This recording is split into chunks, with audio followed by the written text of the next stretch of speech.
You might have noticed a trend amongst modern social media influencers. They are getting incredibly rich. Just 10 years ago, the very top YouTubers on the platform were mostly filming out of their modest apartments, doing average skits, and living lives pretty similar to you or I.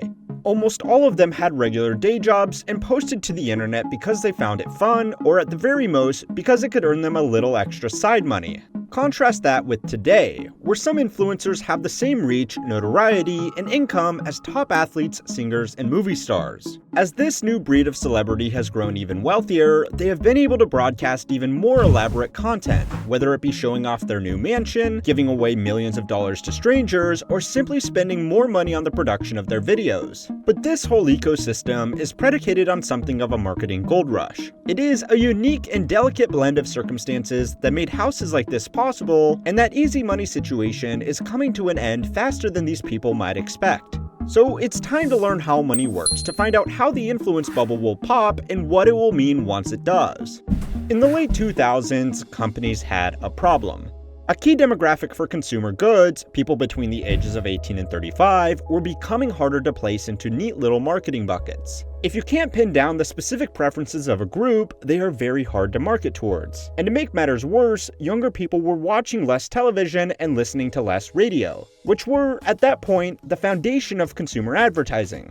You might think, oh well, I can't even imagine having a radio. Don't have any money anyway, so what's the problem? Well, the problem is that while this group may have less income and wealth than older generations, they spend more of what they have, and they spend it more compulsively.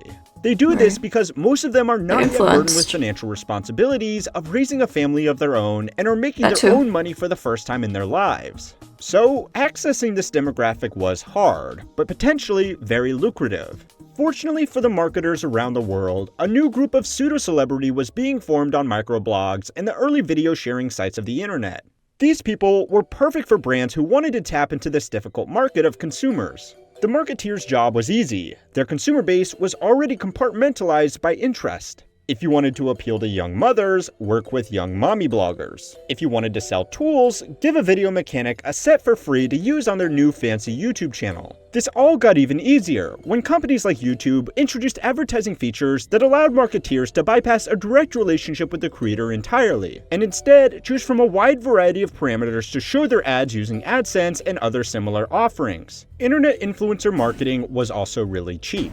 A large company could reach out to 100 million viewers for less than $100,000. The same kind of exposure on commercial television would likely cost millions. Smaller companies could also get in on the action too. The internet was not limited to a few large TV channels or radio stations, so a small business could work with a small influencer to promote their product on a modest budget. But all of these other benefits were insignificant compared to the greatest selling point of early influencer marketing: people trusted influencers. If a first-time parent is reading a mommy blog about how to get their children to stop crying, they are already looking to that blogger for their wisdom on the subject of raising a baby. If the blogger recommends a certain type of formula or stroller, it is going to have a huge advantage over the competition, because it is being recommended by someone that the parents trust. The same trust extends to all influencers in any other specific niche. A 2016 study found that Twitter users trusted their favorite online influencers nearly as much as their close personal friends. And that was Twitter. Kind of dangerous One can only reasonably imagine that the level of trust would be higher on a platform that is not a cesspool of people's brain farts. So on the surface, influencer marketing is a dream to companies. It can be tailored to target specific audiences, it is cheap, and it is effective. So why is this a bubble? Well, it's not the cheap first anymore. problem is that it's not that cheap anymore. Oh, As more businesses rushed in to capitalize on the promises that influencer marketing offered, the more competition there was for influencers at all levels. Some YouTubers now charge over $500,000 for an ad placement on a single video. That is still slightly cheaper than commercial television for a similar number of views, but not by much. Early on, influencer marketing was dominated by small, agile businesses that were willing to take the risk on a new form of advertising. Today, large companies and businesses backed by endless amounts of capital dominate the space. Some businesses with enough investment backing don't even care if they spend more on advertising than they gain in revenue, because their investors are primarily concerned with seeing business growth. Think about the brands who sponsor your favorite online influencer. Most of them are new companies with a lot of investor money backing them up. The reason they spend so much money is because this marketing strategy can launch huge businesses practically overnight, but it can also be incredibly risky. I work as an investment banker in Silicon Valley, so I am fortunate enough to have the direct exposure to market dynamics in the startup capital of the world.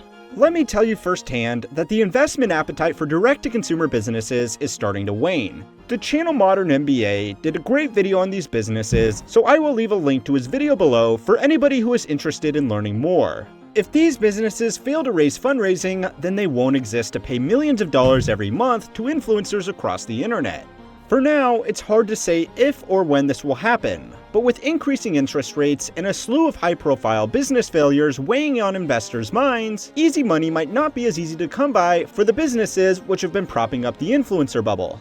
The cost of influencer marketing is insignificant compared to the bigger problem that these online celebrities are now facing. People don't trust them anymore. It should have been obvious from the start, but a lot of influencers do not even care or understand what they are promoting. If businesses can pay their fee, they will get their recommendation.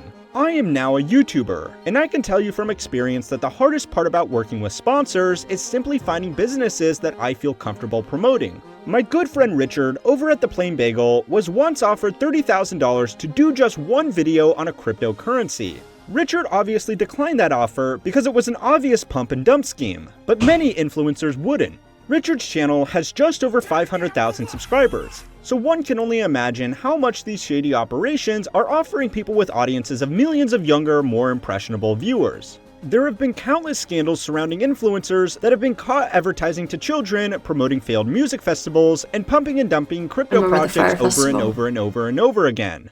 Young people are not dumb, and they can see through influencers who are just saying something to make money without believing what they are promoting. Influencers that target young children can prey on the naivety of their audience for a little bit longer, but audiences this young are going to need a parent to do their shopping, and they are going to be harder to fool. In a beautifully ironic twist, the wealth that has been accumulated by top influencers over their careers is also eroding the trust that they once had with their audience. 10 years ago, when a top influencer was talking about a product in their basic apartment, it felt like they were talking to a peer or maybe even a friend.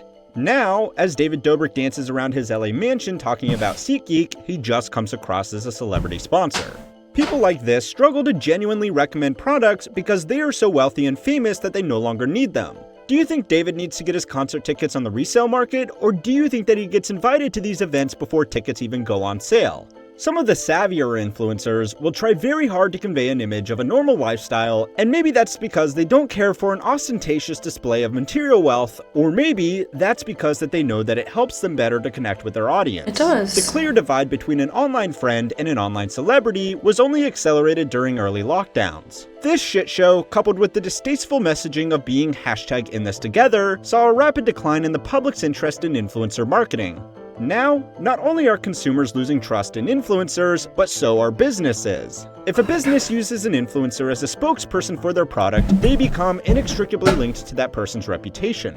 This can be a good thing. If a brand wants to position itself as a fun-loving product for young people, it would do well by working with fun-loving young influencers. But it can also go very wrong as well.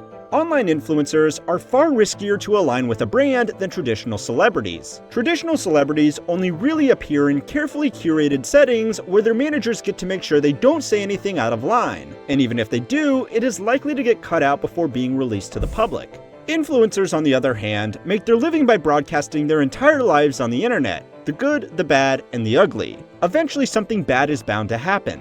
Businesses also take on significant risk with influencers because of other businesses. If an influencer takes on sponsorship from one brand that turns out to be fraudulent, then logical questions will be raised as to the legitimacy of all other businesses they promote. So, what does the future hold for our multimillionaire influencer overlords? Well, if the gold rush does come to an end, they are all likely going to make a lot less money. But that's probably a good thing. The days of throwing money at online personalities and hoping for the best may come to an end. But it doesn't mean that the practice is going away entirely. Instead, it will hopefully mean that online marketing can become something better than a cheaper alternative to traditional celebrity endorsements on traditional media platforms. There is nothing wrong with relatable people giving advice that they believe in about products that they understand and getting paid for it. And the metrics will soon make companies realize that this is what made internet marketing great in the first place. Now, if you want to see what a big fat hypocrite I am, go and watch my video where I